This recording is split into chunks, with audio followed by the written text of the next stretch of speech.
Powerful computer tricks you definitely didn't know exist. First, go to Settings, then go to System. Scroll down and click on Storage. Scroll down again and click on Storage Sense. Then turn on these two features. This will make your computer automatically delete temporary files to keep your computer running smoothly. Now scroll down, then change Run Storage Sense to every week or every month. Change Delete Files in Recycle Bin to 14 days.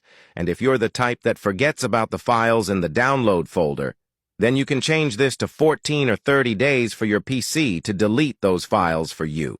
By doing these, you can keep your computer running smoothly while also freeing up space.